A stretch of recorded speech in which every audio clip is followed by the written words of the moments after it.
La Universidad Técnica Nacional presenta Sapere Aude con Jacques Sagot Martino.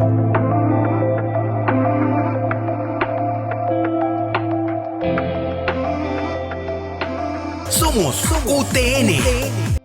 Hola, hola, queridos amigos, queridas amigas. Bienvenidos a una edición más del programa Sapere Aude, conversando con los grandes escritores y con las grandes escritoras. Y hoy tenemos ciertamente a una de ellas, una escritora que hemos ya explorado, que hemos gozado, que hemos comentado, analizado varias veces y lo seguiremos haciendo por la sencilla razón de que es un talento de primerísimo nivel. Yo no hablaría de talento en el caso de ella. Abiertamente hablaría de genio, de genialidad. Es mucho más que el talento. Y sí me refiero a Ana Estaru.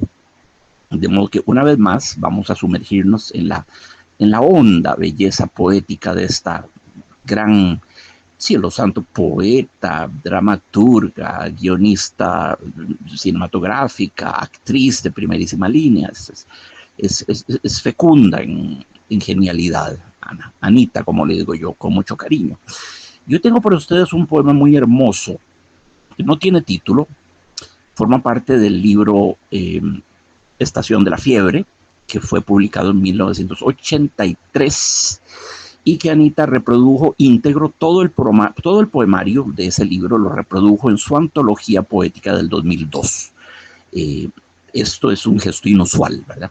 Prácticamente incluyó una segunda edición de Estación de la Fiebre en la antología del 2002. No espigó, no desgranó un poema por aquí o por allá, no. Incluyó todo ese ciclo en la antología, la del 2002, que tiene pues textos de muchos libros, ¿verdad? De varios libros. Esa antología, que es un libro que creo que todo costarricense debería tener. Tiene, por supuesto, Estación de Fiebre, que como decía es de 1983.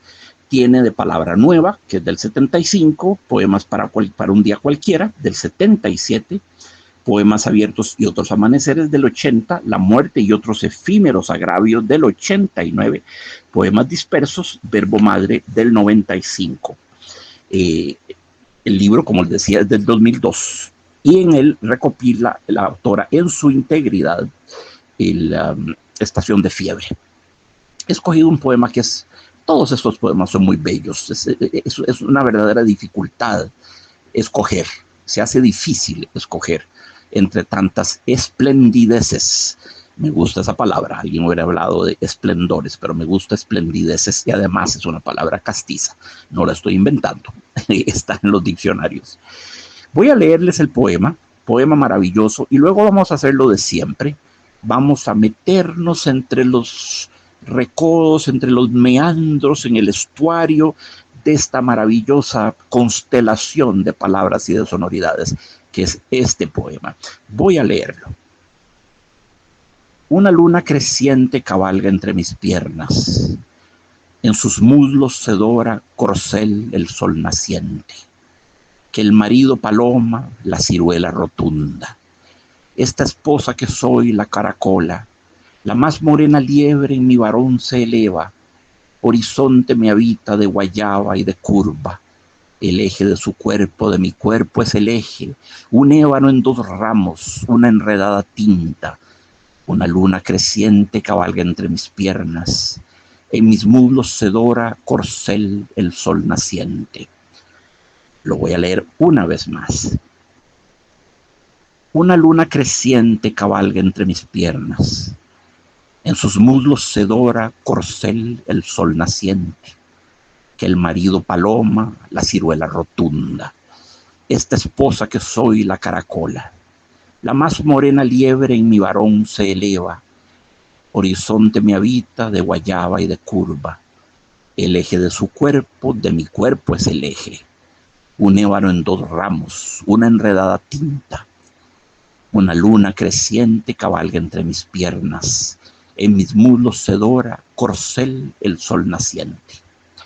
Soberbio poema, amigos, soberbio. 10 estrofas pareadas, esto es de 2 versos cada una, ¿verdad? Todos son heptasílabos, salvo los 2 que constituyen el cuarto dístico. Se trata así pues de un poema que los estudiosos de la versificación calificarían de arte menor. entre comillas.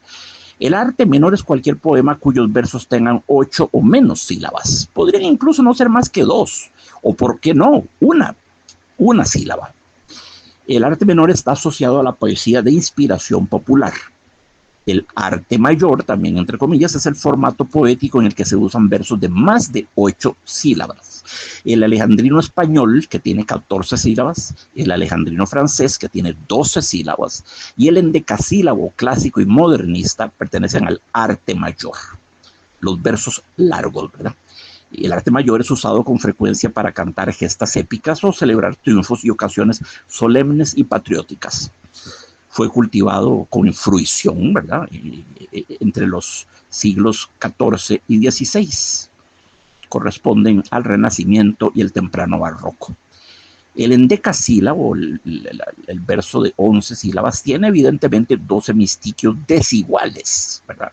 Puede ser de dos tipos: el endecasílabo a minore, en menor, ¿verdad?, con ictus, es decir, acentos métricos sobre las sílabas cuarta y décima, y el indecasílabo a mayore, el endecasílabo mayor, con ictus sobre las sílabas sexta y cuarta. El ictus es un acento. Y por supuesto que los hemistiquios, es decir, las dos mitades del verso, tienen que ser desiguales, porque es un verso de 11 sílabas, endecasílabo, 11 sílabas. Entonces pues, va a ser 5 más 6 o 6 más 5, o alguna otra combinación. Todas son posibles. Les pongo dos ejemplos en los cuales subrayaré las sílabas acentuadas. Un endecasílabo a minore, por ejemplo. Una fragancia de melancolía. Esto es de Rubén Darío. Qué lindo. Una fragancia de melancolía, ¿verdad? Acento en la cuarta y en la penúltima sílaba. Y ahora un endecasílabo a mayore, ¿verdad? Con vuestra soledad me recreaba. Con vuestra soledad me recreaba, de Garcilaso de la Vega. Este es un tipo de endecasílabo diferente, porque tiene el ictus, tiene los acentos sobre las sílabas sexta y cuarta. Sí, entonces, muy bien, eso es lo que tenemos. Es un poema escrito en endecasílabos. Por lo demás, como es el caso de la vasta mayoría de la poesía española, la última palabra del verso es grave, de modo que el postrer acento cae en la penúltima sílaba de la línea. Es importante señalar que las designaciones minore o mayore no sugieren en modo alguno mayor calidad o dignidad en el segundo caso que en el primero. Hay tanto arte y belleza en un impromptu de Schubert de 5 minutos de duración que una sinfonía de Brahms de 45, aun cuando el primero dure, sí, apenas 5 minutos y la segunda 3/4 de hora. Como decía, en el caso de Anita estamos ante 10 pareados, ¿verdad? 10 dípticos, heptasílabos, que podrían ser reescritos como alejandrinos de 14 sílabas, con hemistiquio y cesura perfectamente determinables, ¿verdad? Y acentos en la penúltima sílaba de cada verso.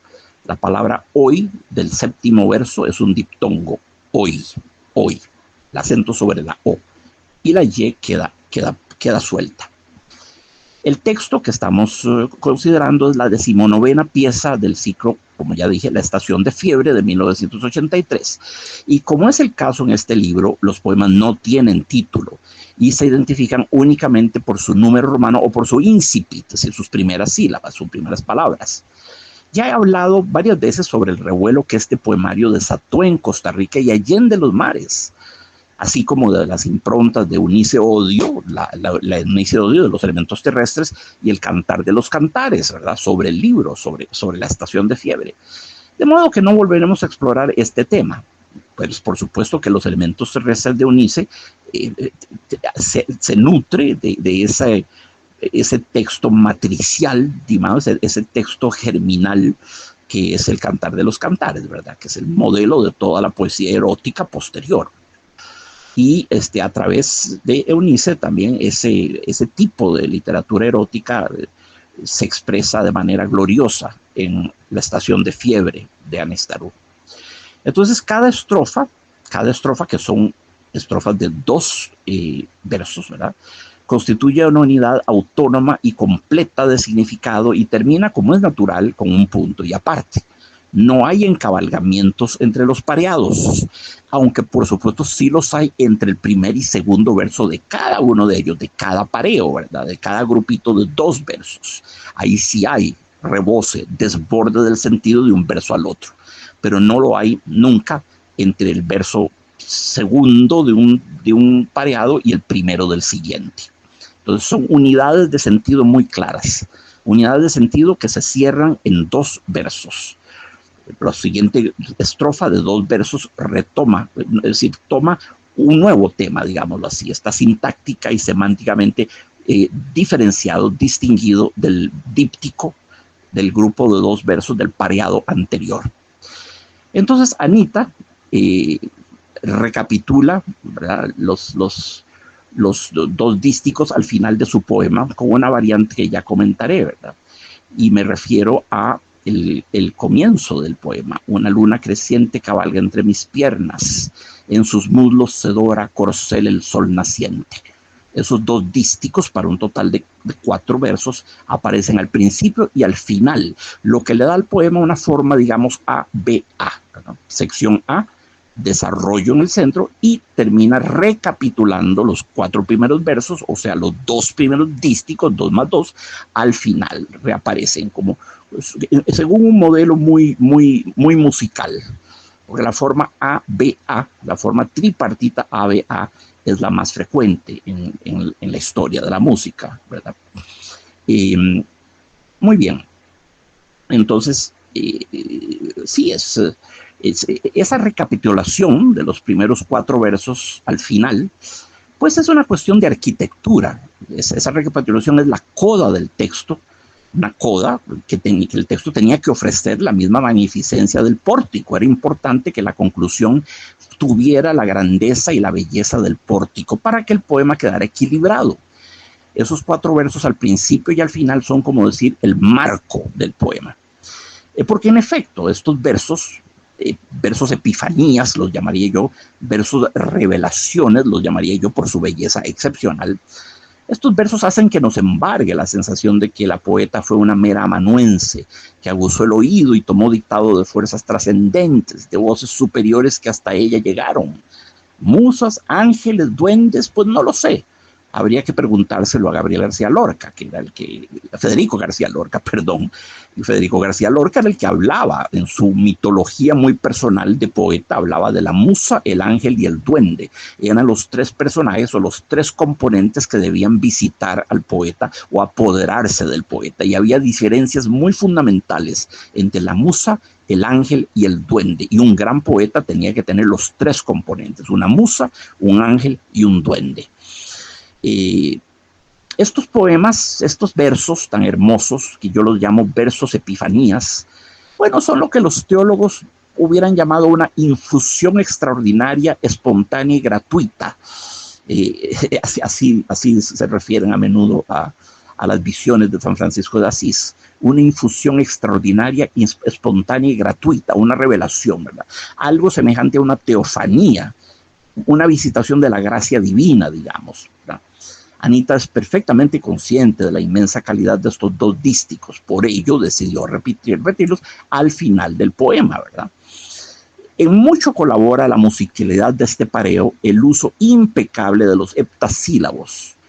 Los heptasílabos, los versos de 7 sílabas, tienen las siguientes estructuras silábicas: 4 más 3, o bien 4, 3, 4, más 3, 2 más 5. Vamos a ver, para no enredarnos. 4 más 3, o bien 3 más 4, o bien 2 más 5, o bien 5 más 2, que en todos los casos dan 7. Pienso en el poema sinfónico Los Preludios de Franz Liszt, donde el compositor comienza con un himno triunfal de los bronces y lo vuelve a reexponer 15 minutos después para cerrar majestáticamente su composición. Entre una y otra aparición de este gran himno, solo oímos pequeños fragmentos motívicos del tema. El primer dístico me trae a la memoria inevitablemente el libro de la jaijín costarricense Christy van der Laat, que se llama Cabalgando Lunas, que fue publicado en el 2003 y que tuve el placer de prologar en su momento. Fue un gran honor para mí. Entonces, este primer dístico de Anita me recuerda, algo tiene de la atmósfera de Cabalgando Lunas de Christie van der Laat. Muy bien, los versos primero y cuarto proponen una bella rima, creciente y naciente. Es lo que en teoría literaria francesa se conoce como una rime richissime, una rima riquísima. Hay la rima rica, la rima suficiente y la rima pobre, ¿verdad? Y una rima riquísima es cuando se comparten más de 3 fonemas finales, cuando hay más de 3 sonidos finales entre una palabra y la otra, de las 2 que cierran los 2 versos, constituyen una rima riquísima. Con un solo sonido en común se le considera rima pobre, con 2 rima suficiente, con 3 rima rica y con 4 o más, como ya dije, rima riquísima. La rima propuesta por Anita con creciente y naciente comparte 6 fonemas, es un lujo, es una rima más que richissime, es una rima fastuosa, exuberante. Atención, amigos, quien cabalga no es nuestra poeta, es la luna creciente entre sus piernas. La luna puede, en este contexto, asimilarse a la vulva en virtud de su morfología, o bien asociarse a los ciclos menstruales de la mujer, que es la primera asociación que se nos viene a la mente. La luna es el astro más cíclico que tenemos a la vista. Su nacimiento, cuarto creciente, fase de plenilunio, cuarto decreciente y desaparición provisional es perfectamente predecible, es regular, es mesurable. Es, de hecho, más regular que las menstruas, que ocasionalmente se retrasan o aceleran por razones diversas. Fuere como fuere, caramba, es algo que cabalga entre las piernas de la poeta. Un animal dotado de vida autónoma, de volición, un potro cerrero, un caballo salvaje y montuno. Es algo que la lleva, que la arrastra, que la zarandea a su guisa. Ella es apenas su jinete y la bestia es bravía, esa bestia que va entre las piernas. Como Iván Mazepa, el príncipe cosaco, que por haber seducido a una princesa polaca, es amarrado desnudo a un indomeñable caballo y lanzado a galopar hasta el fin del mundo. Llega a Ucrania, donde es rescatado y nombrado líder militar. Víctor Hugo y Lord Byron le dedicaron espléndidos poemas a Iván Mazepa, y como si esto fuese poco, Franz Liszt compuso otro poema sinfónico de los más espectaculares que es descriptivo de la historia de Mazepa, y se llama, por supuesto, Mazepa. Es un homenaje a este héroe mítico. En el poema sinfónico de Liszt oímos el latigazo que lanza la bestia a su carrera al abismo, el galope jaleante del corcel, la caída del héroe y el momento en que vuelve a incorporarse para convertirse en rey. Se trata de una instancia más del per aspera ad astra, es decir, por el camino áspero hacia las estrellas, por el camino del dolor hacia las estrellas. El martirio primero, la consagración y el triunfo después. También este poema sinfónico Mazepa, Liszt lo plasmó en una obra para piano, ¿verdad?, que comparte más o menos los temas de la obra sinfónica. Es el estudio de ejecución trascendental titulado Mazepa. Muy sustanciales variantes con la obra para orquesta, pero los dos tienen el mismo tema fundamental y, bueno, aluden al mismo héroe. La pieza para piano, repito, forma parte del ciclo Estudios de Ejecución Trascendental y, por cierto, es candidata a ser una de las piezas más difíciles técnicamente del repertorio pianístico. Bueno, amigos, amigas, cualquier cosa que se ubique entre nuestras piernas asumirá un carácter profundamente íntimo, entrañable, carnal, erótico. Es el caso del violonchelo, un instrumento que las piernas abrazan y estabilizan, mientras el ejecutante blande el arco con la mano derecha y busca con la izquierda las notas en el mástil del instrumento, en la parte alta del instrumento. En cierto metafórico sentido, el intérprete cabalga sobre su violonchelo. El músico y el instrumento se convierten en una criatura híbrida, una especie de quimera, un hipercuerpo, donde ambos hemisferios resultan casi indiscernibles. Así que nuestra femenina Mazepa va a lomos de la luna creciente. Caramba. Como decía, resulta inmensamente significativa la posición del satélite, ¿verdad? Está encajada entre sus piernas. No podría ser más íntima. Alguien podría quizás arguir que quien cabalga es en realidad Anita, no la luna, y que estamos en presencia de una hipálaje, incluso de una enálaje, ¿verdad? ¿Qué significan esto? Bueno, cuando yo digo los muros de la alta Roma, eso es un verso de Virgilio, Los muros de la alta Roma, el adjetivo alta ha sido desplazado de muros a Roma. Lo que es alto son los muros, no tanto Roma. Pero el poeta de Virgilio, ¿verdad?, pone los muros de la alta Roma. Alta calificaría los muros, no a Roma. Pero el poeta hace ese pequeño desplazamiento sintáctico, de manera que el adjetivo alto viene a calificar no ya los muros, sino a Roma. Pero no creo que este sea el caso que nos ocupa. Supongo que todos, hombres como mujeres, cabalgamos a lomos de nuestros genitales, ¿verdad? Pero viendo las cosas desde una perspectiva morfológica y anatómica, la mujer está más ahorcajada de su sexo que los hombres. Siempre ha habido y siempre habrá una connotación profundamente erótica en el mero hecho de cabalgar. El verbo es usado para designar la posición en la que la mujer se inserta el pene y mueve su cuerpo sentada sobre el hombre, lo que en países angloparlantes se llama the cowgirl position, the cowgirl, la posición de la vaquera, ¿verdad? O cuando el hombre la penetra por detrás en el estilo perrito, ¿verdad? Penetración posterior, y además blande la cabellera de la mujer, que opera como una especie de brida simbólica. Lo dijo García Lorca en el romance de la casada infiel, del romancero gitano, prescindiendo de la brida en este caso. Nos dice Federico García Lorca: aquella noche corrí el mejor de los caminos, montado en potra de nácar, sin bridas y sin estribos. Estas posiciones evocan, por supuesto, la cabalgata, el galope. La célebre Cabalgata de las Valquirias de Richard Wagner nos propone un galope majestuoso a lomos de 8 épicas féminas armadas con escudos, lanzas, calaveras. Todas ellas son siervas de Odín y surcan los aires en sus alados cabellos para devolver al Valhalla a los héroes caídos en la batalla. Esta dionisíaca, febril página sinfónica está de principio a fin cargada de sexualidad latente y cualquiera lo puede percibir.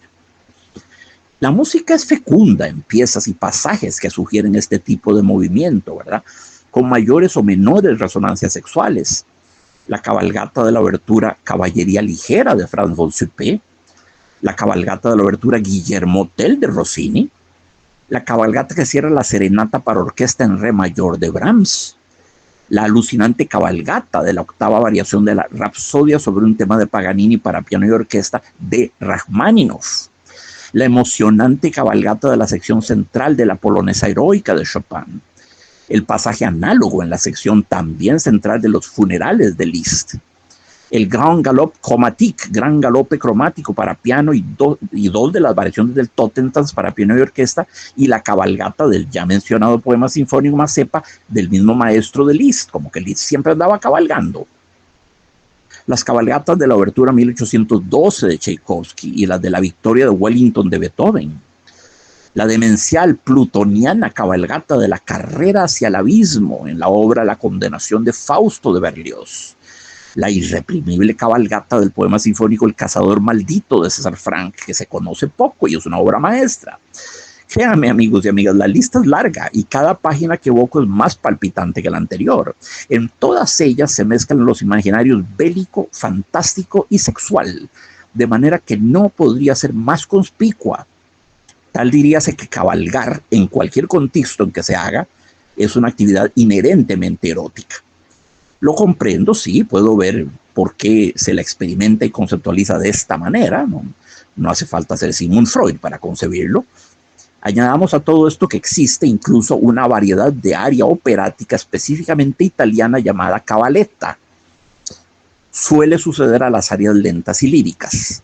Son números de bravura y los encontramos con frecuencia en Verdi, Rossini, Donizetti, Bellini, en fin, en los compositores belcantistas de la primera mitad del siglo XIX. Cuestacuella de Rigoletto de Verdi es una típica cabaletta, para mencionarles un ejemplo que muchos de ustedes reconocerán. La canturrearía aquí, si no cero, porque me pondría a mí en ridículo. Yo canto horrorosamente mal. Y no me voy a abstener de mencionar, como uno de los paradigmas y fantasías eróticas clásicas, la figura de la mítica Lady Godiva. Lady Godiva, quien en el año 1060 cabalgaba desnuda, cubierta apenas por su leonina cabellera lacia, los bosques y senderos de Birmingham, Devon, Highland, Kendal y Coventry. La carga sexual de esta leyenda celta es tan obvia y tan explícita que no necesita exégesis alguna. Pero a la luna que cabalga entre las piernas de nuestra poeta apenas se encuentra en su cuarto creciente. Es aún más potencia que acto, hubiera dicho Aristóteles. Hablaba de la potencia acto. Potencia es la semilla, el acto es la enorme secuoya que ya brotó de ella, para poner las cosas en una definición con un ejemplo simple, ¿verdad? No puede uno menos que imaginar lo que sucederá cuando esta brote, cuando la luna brote, ¿verdad? Como el catamórfico disco rojo enorme y espectral que Edgar Allan Poe hace surgir de entre las grietas de la ruinosa, moribunda casa Usher al final de su relato inmortal. El plenilunio, la luna llena, ¿verdad? ¿Qué hace con nuestros mares internos, con nuestros ríos, lagos, océanos? ¿Qué hace con nuestra sangre? ¿Qué hace con todo el hídrico sistema de nuestros flujos vitales? Ese primer dístico del poema de Anita es verdaderamente un espolón para la imaginación de cualquier lector. Cuando se formó hace 4.530 millones de años, la Luna estaba apenas a 22.500 kilómetros de distancia de la Tierra. Las mareas que provocaba nuestro satélite eran el equivalente de cósmicos, de colosales orgasmos, ¿verdad? En la pleamar suscitaban tsunamis que hubieran cubierto por completo ciudades como Nueva York o Londres. En la baja mar, los mares dejaban enormes superficies de tierra descubiertas. Se trataba de flujos y reflujos titánicos porque la Luna estaba muy cerca de la Tierra. Estos movimientos, insisto en subrayar el erotismo latente en el fenómeno en cuestión, puesto que el poema de Anita lo sugiere implícitamente, estos movimientos se acentuaban más durante el perihelio y el afelio, ¿verdad? En sus muslos se dora corcel el sol naciente, el segundo dístico del poema de Anita. Otro espléndido pareo. De nuevo, ¿de quién son los muslos a los que Anita alude? En rigor, pues tenderíamos a pensar que son de la luna, pero nuevamente nos asalta la duda. No estaremos en presencia una vez más de una hipálaje, de una enálaje, es decir, de un desplazamiento semántico. No debemos mesarnos los cabellos o rasgarnos las vestiduras por dilucidar este punto. La luna es de toda suerte una metáfora. Me inclino a pensar que el jinete es Anita, quien a guisa de sexo lleva una luna creciente, y que son sus muslos los que el sol naciente, metaforizado en corcel, dora. La mujer a lomos de un caballo es un locus communis, un lugar común desde la mencionada Lady Godiva, las valquirias, las amazonas, la figura histórica de Juana de Arco dirigiendo a caballo sus ejércitos, e incluso las mujeres jinetes o joquetas, que no les dicen jockeys, sino joquetas, en el campo de los deportes hípicos y de la equitación. El imaginario ecuestre del poema de Anita se ve reforzado cuando la poeta homologa al sol naciente a un corcel. Obsérvese, no obstante, que no es el sol el que dora, es él quien es dorado por los portentosos muslos de la jinete, o bien de la luna, quizás de ambos. Y es así como el sol, símbolo masculino y viripotente por antonomasia, recibe en este caso su luz de la luna creciente. El sol es espejo, no generador de fuego. El principio femenino, la luna, fecunda en este caso al masculino, el sol. Y ello pese a la potente falicidad del corcel, que es una metáfora del astro rey, ¿verdad? Y un clarísimo símbolo fálico. En todo caso, estos 4 primeros versos constituyen un momento bendito en la historia de la poesía. No podrían ser más musicales, más fascinantemente ambiguos, más sonoros, más ritmados, más evocadores, más mágicos. Me declaro vencido por ellos, me declaro vencido por tanta belleza. Depongo todo mi armamento analítico. Firmo mi rendición incondicional. Sí, incondicional. Este nivel de belleza que crea Anita rechaza, y con toda razón, la hermenéutica, la exégesis, la disección de quirófano. Es una belleza a prueba de bisturí, a prueba de microscopio, blindada contra escalpelos, contra tijeras. Debemos saber identificar el momento en que la poesía alza su dedito índice y nos lo pone dulcemente sobre los labios y nos dice, shh, no dinamitar el poema, no descerrajar el texto, no incurrir en ese acto de violencia epistémica que es el conocimiento profanador, desvirgador. La belleza quiere ser celebrada, admirada en silencio, no desflorada. Es lo que parece decirnos el plácido rostro de la Mona Lisa, ¿no es cierto? Que los dioses de la poesía me libren de cometer el sacrilegio perpetrado por Charles Chassé, un erudito francés, con un libro de 1954 que se llama Les Clés de Mallarmé, las llaves de Mallarmé. Y aquí este insensato analista propone una serie de disecciones cielo santo, de análisis forense de los herméticos, misteriosos versos del más críptico de los poetas, quien jamás hubiera probado esta intentona. Mallarmé se hubiera sentido deprimido, hubiera prohibido el libro. Llaves para Mallarmé, para abrirlo todo, para escurcarlo todo, para que no quede en el poema nada de misterio. Por el amor de Dios, nada podría ser más ajeno a Mallarmé, que decía: todo lo que es sacro o se pretende sacro debe rodearse con un velo de misterio. Entonces no debemos quitarle al poema su misterio. Siguiente dístico: que el marido paloma, la ciruela rotunda. Estos dos versos son aún más desconcertantes. Pero atención, la belleza puede y de hecho suele ser desconcertante. El desconcierto es una función de la experiencia estética. Poco calado ha de tener el poema que no genere en nosotros algún grado de desconcierto. Es justamente una de las prerrogativas de la belleza. Es perturbarnos, inquietarnos, incomodarnos, intrigarnos, a veces aterrorizarnos, a veces escandalizarnos o incluso irritarnos. Todas esas reacciones son saludables y deseables ante el impacto del milagro poético.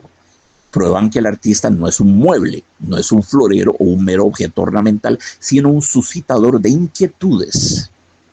En este caso, el primer verso comienza con la partícula átona que, ¿verdad? Que porque no tiene acento, que. Si usted en una pregunta, ¿qué? Tildada la es sí, pero no en este caso, es átona, no tiene acento. No opera como una conjunción, ese que no. No opera como un introductor de una frase subordinada. No opera como pronombre, como preposición, como artículo, como exclamación o como interrogación. Simplemente cuelga, pende en el aire y su función gramatical es estrictamente indeterminable, aunque algunas opciones parecen más razonables que otras. Dejemos a la esfinge reposar austera en mitad del desierto y no la acribillemos de preguntas. Que el marido paloma constituye un bizarro sintagma, un raro sintagma. Diríase que Anita juega travestiendo el rol gramatical propio de las palabras. Paloma debería haber sido un adjetivo. Y en el segundo verso, la ciruela rotunda, el epíteto rotunda hubiera debido ser un verbo, o quizás también un adjetivo. El verbo rotundar, démonos permiso de conjeturar, ¿verdad? Sí, la ciruela rotunda, pero donde rotunda sería una forma verbal del verbo rotundar que estamos imaginando. Esto es ficción lingüística. Siguiendo esta línea, hubiera sido normal proponer que el marido infiel la ciruela reprenda, ¿verdad? Que el marido infiel la ciruela reprenda. Podemos sustituir paloma por cualquier adjetivo y rotunda por cualquier verbo. Hubiéramos tenido un hipérbaton perfectamente correcto. Sin el hipérbaton, esto se habría leído que la ciruela reprenda al marido infiel, lo cual es horrible, es una atrocidad poética, pero por el momento no vamos a ocuparnos de la belleza. El problema, entre comillas, de este dístico es su ausencia de verbo, ¿verdad? Que el marido paloma, la ciruela rotunda, no hay verbo en ningún lugar. Sí, ese es el problema. Y por lo tanto la irreductible ambigüedad del que inicial, que el marido paloma, la ciruela rotunda.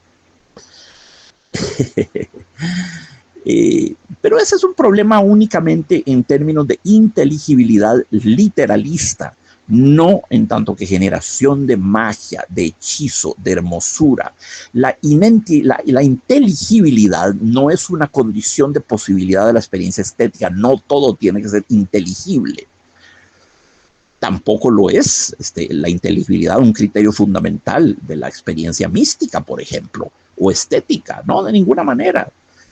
Una de las más astutas movidas de Dios consistió en comunicarse con nosotros de manera tal que no fuese completamente inteligible, pero tampoco completamente ininteligible. Es lo que nos permite seguir buscándolo, estudiándolo, interpretándolo. Él mismo se propone para la exégesis y para el deschiffrement, para el decriptaje. Dios es suficientemente explícito para no pecar de oscuro, pero suficientemente oscuro para no pecar de pedagogista, como que le estuviera hablando a tontitos. Su mensaje fue formulado y emitido para acercarse a nuestro entendimiento asintóticamente, sin jamás rozarlo, pero lo suficientemente próximo para que podamos experimentar la sed del mensaje y la sed de Dios. Dios es poeta, es cosa de la que tengo absoluta certeza, pero este libro no es el lugar para catequizar a mis pacientes lectores. La gran poeta mexicana Rosario Castellanos y el gran poeta francés Charles Baudelaire coinciden en el mismo verso. Dios profirió el mundo, nos dicen. Dios profirió el mundo. Esa es su versión del bíblico. En un principio fue el verbo. Sí, la palabra, el logos de que hablaban los griegos de la antigüedad, pero en tanto que palabra grávida de significado. El logos es la palabra, pero cuando está grávida de significado profundo, cuando es una palabra ponderada, meditada, una palabra cuyos estratos semánticos han sido exhaustivamente explorados, palabra creadora de vida, ¿verdad? Palabra demiúrgica y sobre todo palabra poética, por cuanto es palabra generadora de realidad, es decir, poiesis. Por supuesto, hay estrofas y aún poemas enteros desprovistos de formas verbales. Esto es particularmente frecuente en el caso de las enumeraciones y acumulaciones. Les pongo un ejemplo del gran Juan Ramón Jiménez, el autor de Platero y yo. Aquí va. Oro nuevo de la aurora, oro viejo del poniente, saeteros encontrados en mi pecho jadeante, viejo y nuevo. Ahí no hay forma verbal. Y otro, quizás aún más llamativo, del mismo autor, ¿verdad? Juan Ramón Jiménez, aparecen dos infinitivos verbales, pero no aparecen los verbos conjugados. Y los infinitivos no disipan en lo absoluto la sensación de estar en presencia de oraciones averbales que no tienen formas verbales. Y aquí, este segundo ejemplo también de Juan Ramón Jiménez. Palabra mía eterna, oh, qué vivir supremo ya en la nada de la lengua de mi boca. Oh, qué vivir divino de flor sin tallo y sin raíz, nutrida por la luz con mi memoria, sola y fresca en el aire de la vida. Qué belleza, qué belleza. Así que no hay nada de monstruoso en el hecho de que un verso, una estrofa o incluso un poema carezcan de forma verbal. Por el amor de Dios, en 1969, el gran escritor francés Georges Perec realizó la proeza de escribir La Disparición, la desaparición, una novela de 300 páginas sin usar ni una sola vez la letra E, que es la vocal más solicitada en la lengua francesa. Vean qué clase de hazaña. De nuevo, en el tercer dístico del poema que nos ocupa, Anita convoca a dos agentes, el marido y la ciruela. Del primero sabemos únicamente que yace en la contigüidad del sustantivo paloma, que no lo califica, que no opera como un sustantivo adjetival, digamos. De la segunda, ciruela rotunda, ¿verdad? Sabemos que yace al adjetivo rotunda, que no es por supuesto un verbo, que no indica acción. Habiendo señalado lo anterior, me contradigo y propongo la posibilidad de que paloma sí esté calificando a marido. Sería una hipóstasis clásica, esto es, usar una palabra en una función sintáctica distinta a la que es habitual. El sustantivo paloma sí nos dice algo o mucho en torno al sustantivo marido. Opera como una especie de adjetivo pese a que es sustantivo, y eso es lo que se conoce como hipóstasis. Quevedo, el gran Quevedo, se valía de este recurso con frecuencia. El ejemplo clásico está tomado de la historia de la vida del buscón llamado Don Pablos, ejemplo de vagamundos y espejo de tacaños. Y esto es de 1626. Pongo el ejemplo de Quevedo. Un clérigo cerbatana, archipobre y protomiseria. Repito, un clérigo cerbatana, archipobre y protomiseria. Aquí el sustantivo cerbatana, que es un tubo o cánula a través de la cual se soplan dardos o cualquier tipo de proyectil liviano, cerbatana califica al sustantivo clérigo, estableciendo un isomorfismo entre ambos. Hemos de suponer que el clérigo era, pues, posiblemente delgadito, fino, y quizás tenía la facultad de proferir frases certezas, agudas u ofensivas como perdigones. Así las cosas, ¿qué significa la noción de un marido paloma? El nombre femenino paloma es de origen latino, ¿verdad? Palumba significa pichón salvaje. En la antigua Grecia era un ave sagrada, se creía que la diosa Venus se transformaba en paloma en ocasiones especiales. En México y otros países hispanoparlantes, la palabra se usa para aludir a una mujer joven, bella, simpática, o bien a un niño muy chiquito. Es evidente que estamos en presencia de una asociación, marido y paloma, que posiblemente formó parte del lenguaje común, del idiolecto compartido, de la mitología à deux, entre dos, que construye toda pareja a través del tiempo y la convivencia. Un código secreto. Eso que tiene lugar a nivel del lenguaje y cuando a partir del tú y del yo se logra edificar un nosotros. Y eso es el amor. La construcción de un nosotros a partir del tú y del yo. Y de una mitología común, ¿verdad? Y esos son, literalmente hablando, secretos de amor. En última instancia, podría no tratarse de otra cosa que un simple paralelismo. El marido paloma corresponde la ciruela rotunda, ¿verdad? Al marido paloma corresponde la ciruela rotunda. No es un disparate ver esta figura como un isocolon. El isocolon es una forma de paralelismo y de correlatividad entre dos elementos. Caso típico, a palabras necias, oídos sordos. O para citar un clásico de Góngora, Luis de Góngora y Argote, a batallas de amor, campos de pluma. Ven que hay un paralelismo. A batallas de amor, campos de pluma. A palabras necias, oídos sordos, ¿verdad? El isocolon consta por lo menos de dos miembros, es un dicolon, pero los hay de tres, que sería un tricolon, y de cuatro, el tetracolon. Los miembros de un isocolon son con frecuencia, pero no necesariamente antitéticos. Finalmente, no olvidemos que la yuxtaposición de dos sustantivos, uno de ellos haciendo las veces de adjetivo, es un recurso común en la poesía modernista desde la segunda mitad del siglo XIX. Cito al gran César Vallejo. Y mi madre pasea ya en los huertos saboreando un sabor ya sin sabor. Esta hora tan suave, tan ala, tan salida, tan amor. Vean qué curioso, ¿eh? Y mi madre pasea ya en los huertos saboreando un sabor ya sin sabor. Esta hora tan suave, tan ala, tan salida, tan amor. En este caso, ala, salida y amor adoptan la función gramatical de adjetivos. El efecto se ve subrayado por el uso del adverbio tan, que es un apócope de tanto, ¿verdad? Y que solo admite un adjetivo después de su uso. Tan inteligente, tan feo, tan gordo, tan flaco. Y para seguir con Vallejo tenemos este insólito verso. Molécula exabrupto, átomo terso. Curioso, repito. Molécula exabrupto, átomo terso. La segunda mitad del verso no es en lo absoluto problemática, pero en la primera, ¿cómo saber si el sustantivo exabrupto adjetiva al también sustantivo molécula o si molécula califica a exabrupto? No hay stricto sensu manera de saberlo con certeza matemática. Y Vallejo no cesa de asumirnos en el estupor cuando transforma un sustantivo en verbo, práctica muy común en el idioma inglés. Iron significa plancha, pero yo puedo transformarlo en verbo. I need to iron my clothes. Necesito aplanchar mis ropas. Así el gran poeta peruano, Vallejo, propone que ha de pupilar en mi dónde y mi cuándo. El sustantivo pupila ha dado origen al verbo pupilar en la más típica tradición de la lengua inglesa. Volvemos a las preguntas de Anita. Siguiente interrogación. De ese ciervo quebrado al borde del camino. Nuevamente Anita se refugia en el imaginario animal.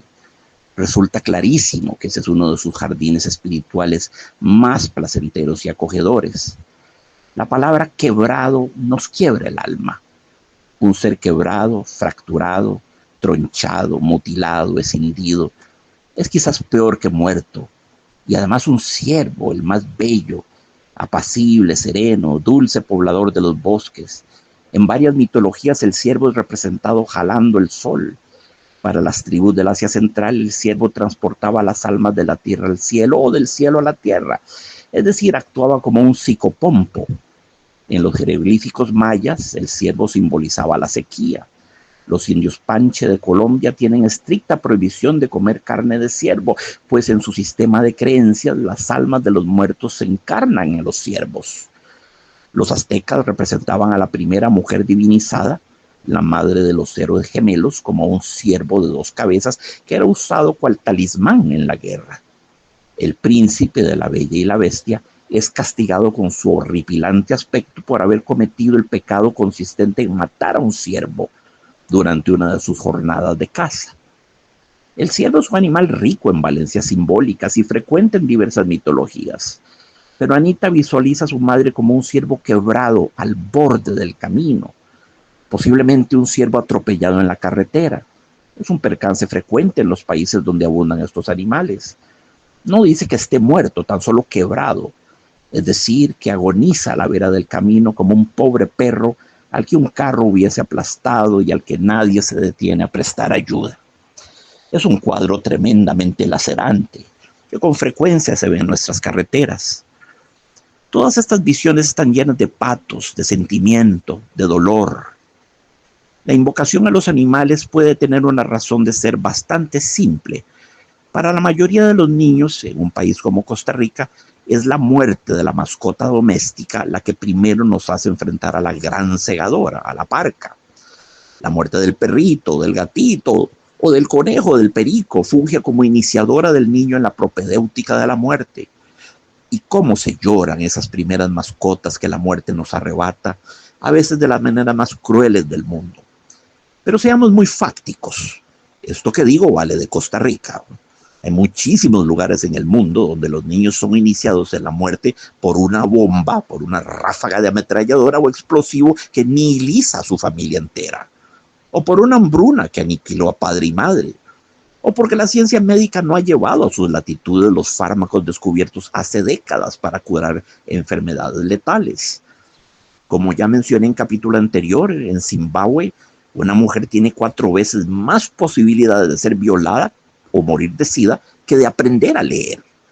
Y las terapias contra el SIDA están disponibles hoy en Occidente, en todo Occidente.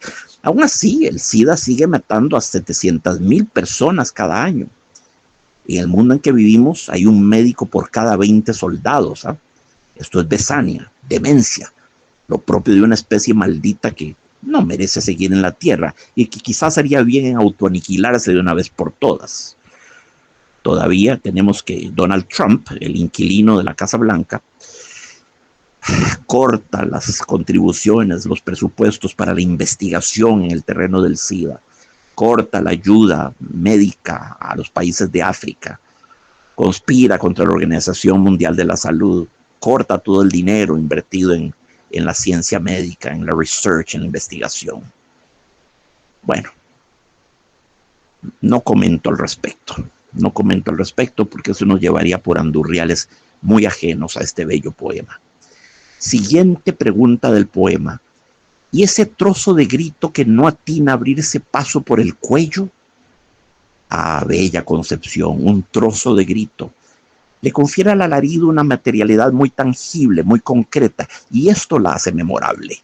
Son los gritos que ya mencioné: Munch, Picasso, Cocteau, Guayasamín, Grünewald, y en el cine los de Rod Steiger, Al Pacino y Meryl Streep. Gritos para la eternidad, imágenes absolutamente imborrables con las que viviremos y moriremos, y tal vez nos sigan atormentando más allá de la muerte. ¿Quién podría negarlo? Sí, hay gritos que no terminan de salir. Es un parto terrible de dolor. La agudísima nota del alarido, pero la garganta se cierra, las vías respiratorias se contraen, el esófago se estrecha y el grito no logra emerger a la superficie. Es como un volcán que tuviese que evacuar millones de toneladas de magma, ceniza, piedras, gases incandescentes y materia ígnea por un cráter de 3 metros de diámetro. Trágicas limitaciones de nuestro sistema anatómico, que no fue diseñado para digerir y expresar dolores tan brutales, tan intensos. Es como un vómito irreprimible que sin embargo no logramos expulsar. Si no le damos salida nos ahogamos, y si le damos salida también. El grito que evoca la demencial gitana Azucena en la ópera Il Trovatore de Verdi. O como esos gritos aullidos de dolor que Prokofiev recrea por medios puramente instrumentales, los trazos descendentes de los violines, los golpes del gong, las ecochantes disonancias de las maderas agudas en el adagio de su quinta sinfonía opus 100. Pero esos gritos de una u otra manera lograron salir a la superficie, no así el trozo de grito que no atina a abrirse paso por el cuello del que nos habla Anita. un grito mudo, afásico, un grito hacia adentro, una enorme descarga de vómito que tenemos que volvernos a tragar sin que haya siquiera emergido a la laringe. El grito de Edvard Munch, sí, algo parecido a eso, con la diferencia de que la pintura no suena, mientras que el grito de Anita pugna por hacerlo. El grito es un analgésico natural. El paciente víctima de una enfermedad intensamente dolorosa se alivia al gritar y al llorar. Es un despropósito y un absurdo no concederle, por obsecuencia a innecesarios y crudelísimos códigos sociales, al sufrimiento físico, este natural exutorio, no concederle al dolor físico el exutorio que es el grito. Una punción lumbar duele menos cuando gritamos, y si tal es nuestra elección, debemos hacerlo a pleno pulmón. Es cosa que he experimentado y verificado. El ay prolongado y estentorio del grito atenúa nuestro dolor. Encerrados en el mutismo no hacemos otra cosa que incrementar nuestro suplicio. Realmente no hay nombre para la pena y el tormento que este poema concentra y transmite al lector. El grito que Anita evoca no es el grito que profiere el protagonista del cuento homónimo de Carlos Salazar Herrera, el que imposta en mitad de la niebla y el robledal un solitario y vencido Matarrita. No, ese grito es afirmación poderosísima de vida ante la adversidad. El de Anita es un aborto, un conato, un bosquejo de grito. Siguiente pregunta del poema. ¿Es un rastro de musgo que los rayos liquidan? El musgo es lo propio de la humedad, como los hongos y levaduras. Pero en este caso es apenas un rastro de musgo, es decir, una leve huella. El sol lo ha liquidado. Empero, el lenguaje nos juega a veces muy interesantes pasadas. La forma verbal liquidan me evocó, desde la primera vez que la leí, la palabra liquen, una o varias poblaciones de algas y cianobacterias, un organismo complejo, adheridas a filamentos de hongos y conviviendo con ellos en una relación simbiótica de mutualismo. Esto es, cada especie beneficia a la otra. A beneficia a B y B beneficia a A. Así que los rayos que liquidan el rastro de hongo están ellos mismos viciados. Una mera cuestión de paronomasia, de homofonía. Están viciados esos rayos por los organismos parasitarios que pretenden destruir. La palabra liquidan está habitada por la noción de liquen, con lo cual se deconstruye a sí misma en tanto que agente de aniquilación del musgo. Amigos, el lenguaje opera a niveles tan diversos dentro de nosotros. Siguiente pregunta. ¿Un recuento de calcio? Como sabemos, el mineral calcio ayuda a los músculos, nervios y células a funcionar eficazmente. El cuerpo necesita calcio y fósforo para producir huesos saludables. Los huesos son el sitio de almacenamiento de calcio en el organismo. En un contexto médico se usa a veces la expresión recuento del calcio para lo que no es más que un examen valorativo que pretende medir el nivel del calcio en nuestro cuerpo. Pero hay otro concepto inextricablemente ligado al calcio y tiene que ver con la geología y la mineralogía. La piedra caliza es una roca sedimentaria compuesta mayoritariamente por carbonato de calcio, CaCO3, generalmente calcita, aunque frecuentemente presenta trazas de magnesita, MgCO3, y otros carbonatos. Si se calcina, la piedra calina da lugar a la cal, que es óxido de calcio impuro, CaO. Es lo que nos enseña Carlos Salazar Herrera en su formidable relato La Calera, de la colección de cuentos de angustias y paisajes. Así que Anita mineraliza aquí el cuerpo de su madre, la transforma en roca, blanca, pura, desnuda. Ya no hay putrescencia, restan apenas los elementos estructurales del andamiaje humano, el esqueleto. De cierta manera, la madre ha adquirido una forma estatuaria, rocosa, irreductible e imperecedera. No es ya un cuerpo en estado transitivo, como hubiera dicho Simón de Beauvoir, sino un mero esbozo. El boceto de las líneas estructurales fundamentales de un cuerpo es una noción mucho más abstracta, más esquemática y depuyé que la que derivamos del cuerpo en tanto que putrescencia. No deja de haber una pizca de humor negro en la pregunta, ¿un recuento de cal? Un mero examen médico. Esta cosa tan lejana a la muerte, ¿verdad? Anita echa aquí mano del recurso retórico que llamamos litotes. La litotes es una atenuación irónica de la gravedad de un aserto, una atenuación irónica de una frase muy dramática. Cito un ejemplo de Antonio Machado. Sobre la muerte, señores, hemos de hablar poco. sois demasiado jóvenes. Sin embargo, no estará de más que comencéis a reparar en ella como fenómeno frecuente y al parecer natural. Frecuente y al parecer natural, pues lo menos que puede decirse de esa gran hecatombe existencial que es la muerte. Es tratar a la muerte con la punta del pie, como el futbolista nonchalant que hace series con el varón para deleite del público. La propia Anita nos propone una maravillosa litotes en el título de un poemario de 1989, que se llama La muerte y otros efímeros agravios. Bueno, eso es irónico. La muerte es ciertamente mucho más que un agravio y no tiene nada de efímera. La litotes, de nuevo, es un recurso esencialmente irónico. La triste verdad de las cosas es que los costarricenses no conocen la ironía. Son chatamente literalistas y unívocos, no saben reconocer el segundo sentido en una frase irónica. Su humor endémico es la chota burda, la chota safia y primitiva. Sócrates, por ejemplo, era un consumado ironista. Bueno, pero Sócrates vivió 4 siglos antes de Cristo. Costa Rica está rezagada por 24 siglos en la historia del pensamiento. Bueno, ¿qué podría haber de sorprendente en ello? El nuestro es un país en el que 10 de cada 5 ciudadanos no leen. Y así es la cosa. Y con la clase de ministerio de educación que tenemos al día de hoy, ni hablemos, ¿verdad? El humor negro, en la expresión un recuento de calcio, ¿verdad? El humor negro es por mucho el más transgresivo y potencialmente ofensivo de todos. Con frecuencia se murmura de labios a oídos para que el entorno social no lo escuche. Pero la reacción de risa explosiva del receptor traiciona la horripilancia de lo que acaba de ser referido. Si el humor es transgresivo por naturaleza, todo él, aun el que se pretenda más blanco, el humor negro ríe justamente de aquello de lo que no se debe reír. Aquello que torna inconcebible cualquier reacción que no sea la del dolor profundo. El humor negro es perverso, claro que sí, pero es necesario. Y ello por la misma razón que justifica todo el humor del mundo, porque puede crear una saludable distancia entre la tragedia que lo sustenta y el chascarrillo que inspiró en alguna mente retorcida, pero benéfica para el mundo. Tal es su paradoja esencial. Sí, transgresivo y profundamente irreverente es el humor negro. Es la irreverencia misma, aún más. La irreverencia es su substancia, su principio operativo. No hay humor negro sin irreverencia. Representa el distanciamiento, la disociación, la desidentificación máxima que un ser humano puede establecer con respecto al dolor de su prójimo.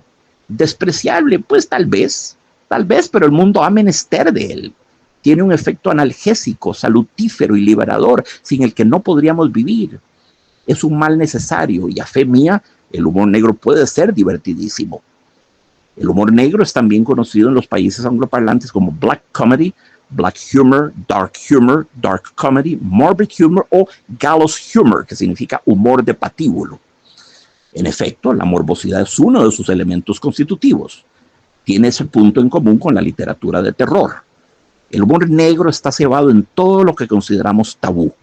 Eso es lo que come, esa es la dieta del humor negro, esa es su dieta básica.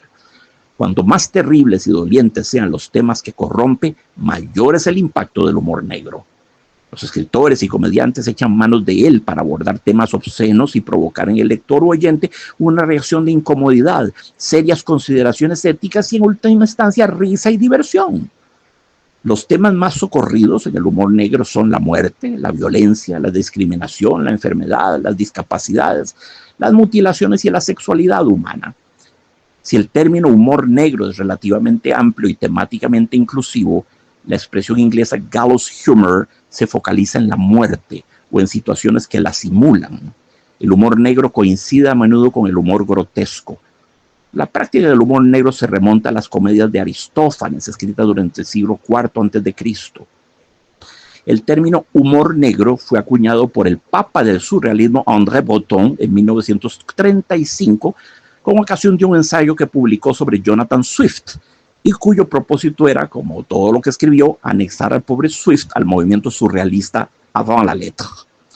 Breton ubica la obra del autor de Los viajes de Gulliver como un subgénero de la comedia y la sátira, donde la risa emerge del cinismo y el escepticismo. Y sí, aunque en Los viajes de Gulliver se dan cita, en efecto, el cinismo y el escepticismo, ambos componentes creo que Breton pasa por alto lo esencial de esta extraordinaria obra. Los viajes de Gulliver es, en lo sustantivo, es una alegoría de la condición humana, de la sociedad, del perspectivismo, como lo llamaba Ortega y Gasset, y el relativismo étnico y cultural. Por otra parte, hay en la novela un coeficiente de terror, ¿verdad? Las alusiones a la muerte son frecuentes y Botton no parece haber sido sensible a él. Los viajes de Gulliver de Jonathan Swift es un texto sociocrítico tremendo, es una crítica de la sociedad, de la costumbre, de la intriga, de la envidia, de todas las cosas podridas que tenemos los seres humanos, ¿verdad?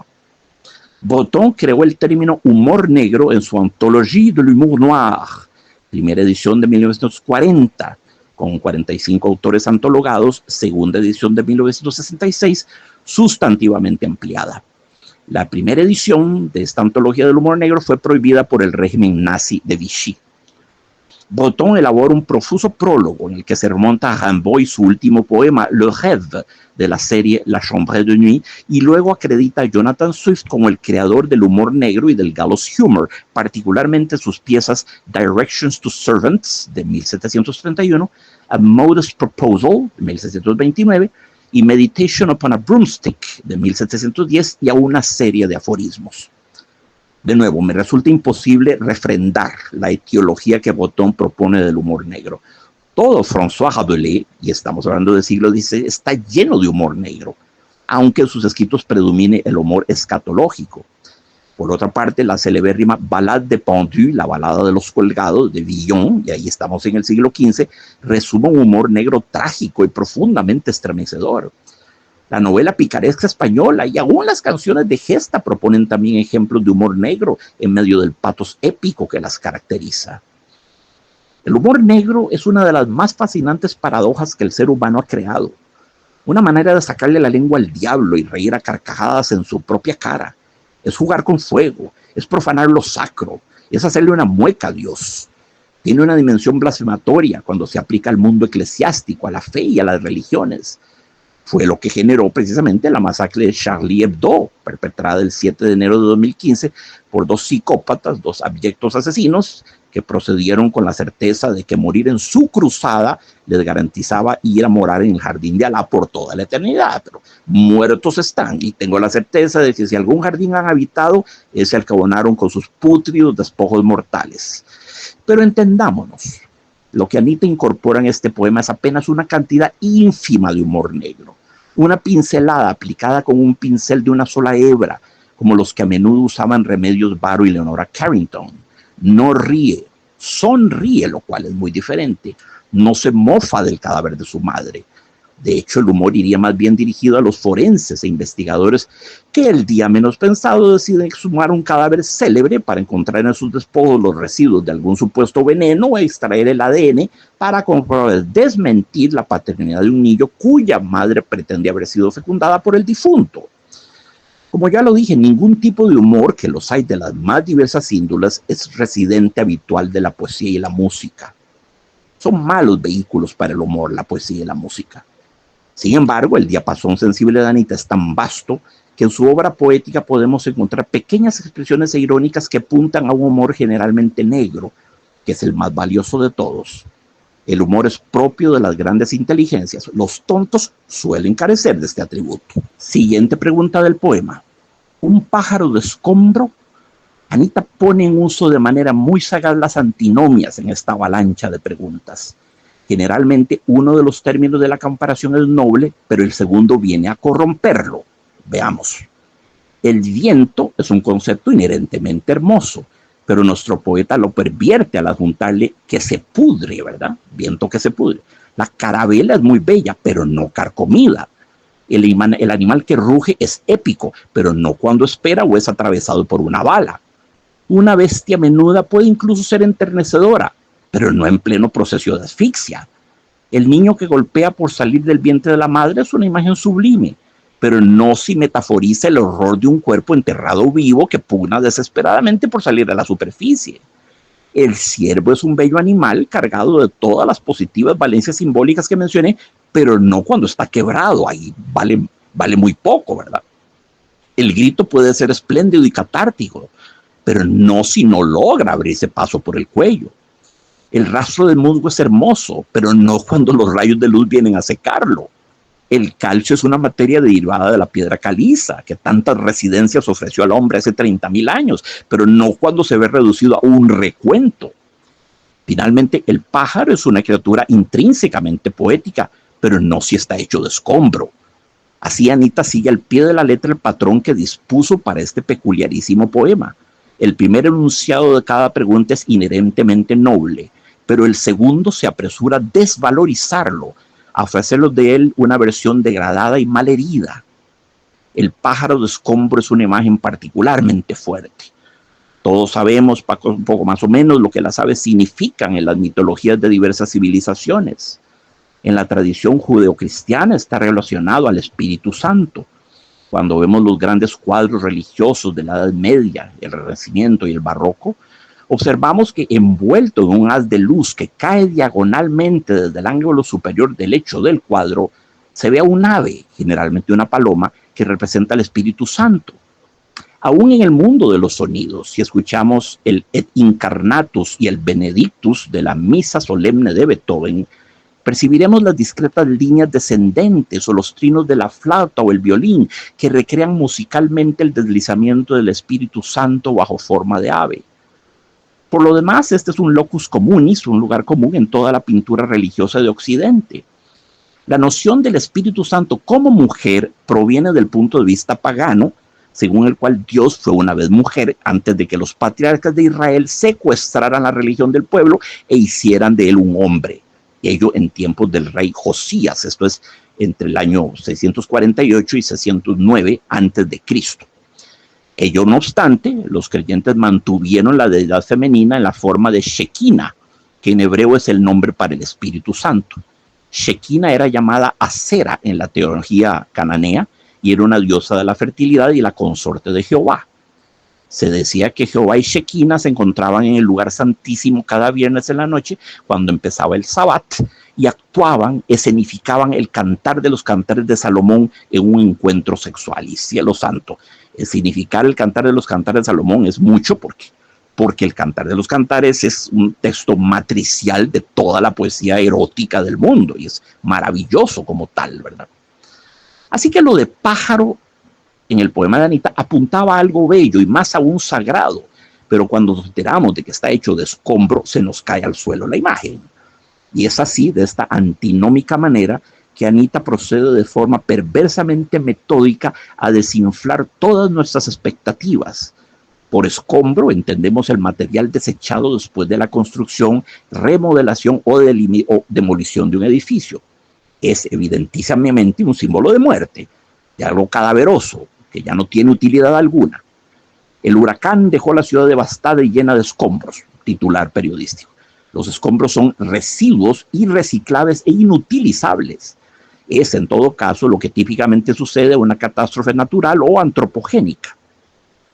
Y luego llegamos al envoi, al comiato con doble M, a los 3 bellísimos versos que catapultan esta cruel caravana de preguntas hasta los cielos. Por fin una respuesta. Yo soy mi madre y mi cuerpo es ahora su residencia. Qué belleza, estoy estremecido. Yo soy mi madre y mi cuerpo es ahora su residencia. Sí, no hay un solo signo de puntuación en todo este poema, ni siquiera el punto final. Este terceto que acabo de leer, yo soy mi madre y mi cuerpo es ahora su residencia, adivinen qué, es un haiku. Sí, es un haiku. Su estructura silábica es 5 más 7 más 5 en términos de sílabas. Sí, un haiku en toda regla y tan clásico como podría concebirse. Anita no cesa nunca de sorprendernos y, como ya he dicho, pero me place repetirlo, uno de los rasgos más atractivos de su poesía es que no repite fórmulas o procedimientos. Cada poema es una propuesta y una aventura inédita. Explora y explora y explora y tantea y no se autoriza a sí misma el irónico dictum de Alfred Hitchcock cuando dijo: el estilo no es otra cosa que el autoplagio sistemático. Eso dijo don Alfred Hitchcock. Un monstruo de la talla de Ingmar Bergman admitió en cierta ocasión que en Sonata de Otoño Bergman juega de Bergman. Pero añadió, Tarkovsky también empezó a hacer filmes de Tarkovsky, Fellini casi se convirtió en una caricatura de sí mismo y Buñuel siempre se limitó a reproducir a Buñuel. Bueno, esta especie de pastiche de la propia obra, que a mí en lo personal no me ofende, se ha hecho creadora del peor término que a mi modo de ver las cosas puede serle colgado a un creador. Esta tendencia a la autoimitación. La llaman autokaraoke, por el amor de Dios. Beethoven escribió 32 sonatas para piano, ninguna puede ser considerada un pastiche. El maestro reinventaba y refrescaba la forma con cada una de sus sonatas. Representan aventuras irrepetibles, tentativas solo una vez ensayadas, no hay reciclaje de fórmulas. Cada sonata suponía empezar de nuevo a concebir de qué manera se podían decir cosas inéditas con esta vieja forma estructural. Para usar un bellísimo neologismo del filósofo francés Vladimir Yankelevich, cada una de las sonatas de Beethoven era primúltima, la primera al tiempo que la última. Lo mismo puede decirse de todo acto humano si consideramos que la repetición exacta de nuestras acciones es una imposibilidad existencial. Otro tanto cabe afirmar de la obra de Anita, y creo que esto pone en evidencia a una creadora responsable, exigente consigo misma, no afecta a la self-indulgence, a la autocomplacencia, y que ha puesto el listón muy alto para sus futuras creaciones. ¿Qué decir del cuerpo del poema, de esa apretada sucesión de preguntas que se atropellan unas a otras en bárbaro tropel? Hay 4 de ellas que califican como heptasílabos perfectos, lo cual no es poca cosa, pero que creo que la cuenta de sílabas no es lo esencial en este texto. No es en lo absoluto disparatado ver en las preguntas, no en los haikus que representan una modalidad literaria completamente diferente. O sea, no es en lo absoluto disparatado ver en las preguntas una forma de prosa poética. De prosa poética, sí, como la cultivaron entre muchos otros Baudelaire, Rimbaud, Mallarmé, Lautréamont, Bertrand, Juan Ramón Jiménez, Machado, Valle-Inclán, Miró, Neruda, Gabriela Mistral, Guérin, Chateaubriand, Cross, Vallejo, Cortázar, Tagore e incluso el Edgar Allan Poe de Silencio y Sombra. Cuando publiqué mi libro de prosa poética, ella, utilizando la prosa poética o proesía como la llamaba Neruda, hubo un notarito público con veleidades de crítico literario, de consumo con un editorcito de esos que se enquistan en revistas y diarios como triquinas en el cerebro humano. Un tipejillo de esos purgó la oclusión intestinal que lo aquejaba desde hacía 30 años, defecando diluvialmente sobre mi libro. Y entre 1000 sandeces dictadas por la bilis y el bilis y el ácido pancreático sostuvo que la prosa poética no existe, lo que hay es buena o mala prosa. Pero resulta que todos los autores que vengo de mencionar creyeron con convicción profunda en esta modalidad discursiva y nos dejaron bellísimos ejemplos de ella. ¿Qué es, en fin, la prosa poética? Pues es una modalidad de prosa imbuida de un alto coeficiente de musicalidad, de eufonía, de ritmo, de compás, donde las palabras se suceden las unas a las otras como las notas de una melodía. Una prosa flexible, elástica, sintáctica, sí, pero no de manera constrictiva. Una prosa sinuosa, curvilínea, que para ir de un punto a otro no elige la línea recta, sino que baila zigzagueando a lo largo del salón. Una prosa armónica, rica en figuras literarias, que no declame su mensaje a nuestra inteligencia, sino que lo sugiera mediante todo tipo de oblicuas aproximaciones al lenguaje. Como decía Mallarmé, designar es privar al lector de 2/3 partes del gozo de la lectura, que debe ser el producto de una serie de aproximaciones sucesivas al texto. Entonces no hay que designar en la prosa poética, sino más bien sugerir, evocar. Así que una prosa más sugerente que enunciativa es la prosa poética. Sugerir más que enunciar. Una prosa más poética que conativa, hubiera dicho el gran lingüista Jacobson. La modalidad discursiva que estamos estudiando, la prosa poética, no obedece a esta simplona fórmula. Prosa poética igual prosa más metáforas, más metonimias, más hipérbotes, más anáforas. No. Es un muy arduo ejercicio literario hacer de funámbulo entre la prosa y la poesía. Es un tipo de escritura que plantea un peligro que urge evitar, el sirope o el artificio de engolamiento parnasiano, un riesgo contra el cual el propio Machado nos alerta por boca de su profesor apócrifo Juan de Mairena, cuando dice, esa llamada prosa lírica puede ser tan empalagosa. Por supuesto que ese lenguaje híbrido, ¿verdad?, crepuscular, liminar, intersticial entre la prosa y la poesía existe y tenemos miles de ejemplos ilustres de él, comenzando por la Biblia misma. La Biblia está llena de prosa poética.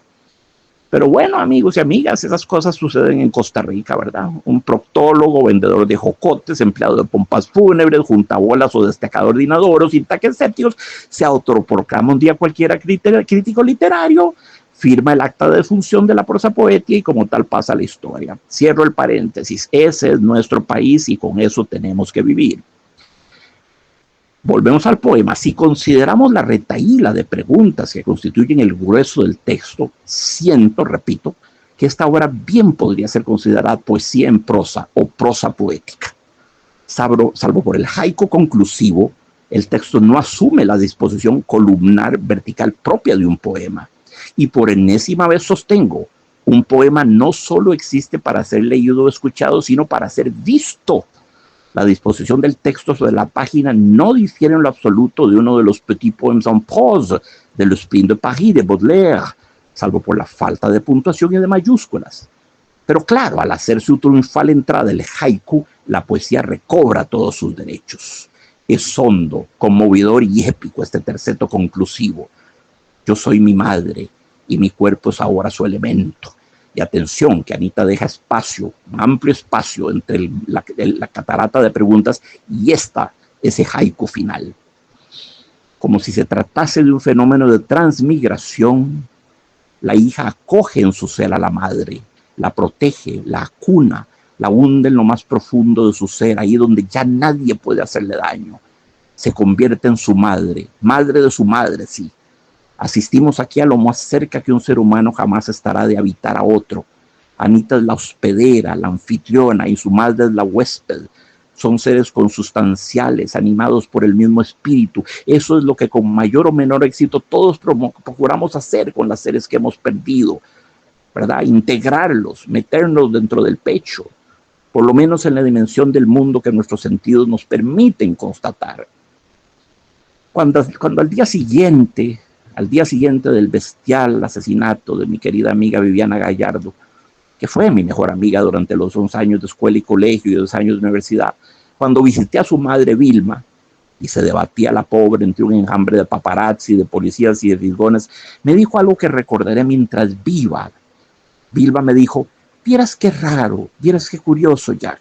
Ahora que Vivi está muerta, siento como la hubiera recobrado, como que me habitara, como si la tuviese nuevamente en mi vientre, y eso me da una gran paz y una gran felicidad, porque sí que ahí nadie me la podrá torturar ni maltratar. Ay, es uno de los testimonios más conmovedores que he oído. Así que sobradamente comprendo el sentir de Anita, proclamando altivamente, reivindicativamente, épicamente al final de su poema: yo soy mi madre.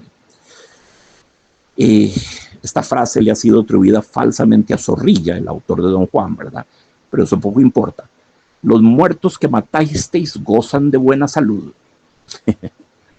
Eso nos dice presumiblemente Zorrilla en el Don Juan. Los muertos que matasteis gozan de buena salud. Bueno, en ese haiku final, Anita resucita a su madre y la exhibe cual bandera ante sus supliciadores, sus torturadores. Les dice: no se arrellanen tan plácidamente en los sofás de sus curules, la lucha sigue. Anita empuña a su madre, la blande como si fuese una espada flamígera, un arma justiciera. Les demuestra a sus enemigos que la muerte no es la solución para deshacerte de ciertos seres dotados de una sobrehumana potencia vital. Hablará su sangre, su carne, su hija, que no le va a la saga un solo milímetro a la madre en valor, en audacia, en integridad y en ambición. Anita se asume como su madre, establece la ecuación inapelable: yo soy mi madre. ¿Hace falta decir más? Y atrás quedan, como jirones de una extinta pesadilla, los pájaros de escombro, el hollín crujiente, la carabela carcomida, la enterrada viva, el terlón infecto, el ciervo quebrado, el fuego de espinazos.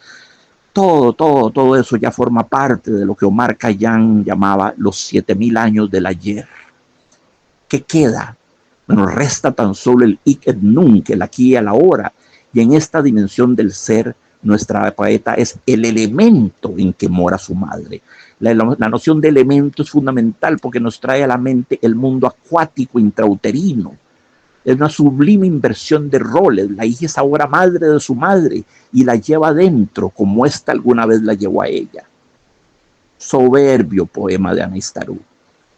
Qué privilegio poder compartir con ustedes, queridos lectores, tanta belleza. Algo bueno debo haber hecho en mi vida, porque de lo contrario, Dios no me habría bendecido permitiéndome asomarme con tanta plenitud, permitiéndome gozar de tal belleza, de una literatura tan hermosa. ¿Qué decir? Lo siento como un premio de la vida, no puedo evitarlo. Queridos amigos, este ha sido nuestro programa de Sapere Aude, un poema absolutamente sublime, duro, claro que durísimo, pero modula al modo mayor, termina de manera luminosa, no termina de manera oscura, termina con una proclama, con una afirmación, con un manifiesto, ¿verdad? Yo soy ahora mi madre y mi cuerpo es ahora su elemento. Qué belleza, qué belleza, qué belleza. Amigos, un abrazo a todos, mi gratitud infinita y nos volvemos a encontrar la semana entrante con otro programa de Sapere Aude, conversando con los grandes escritores.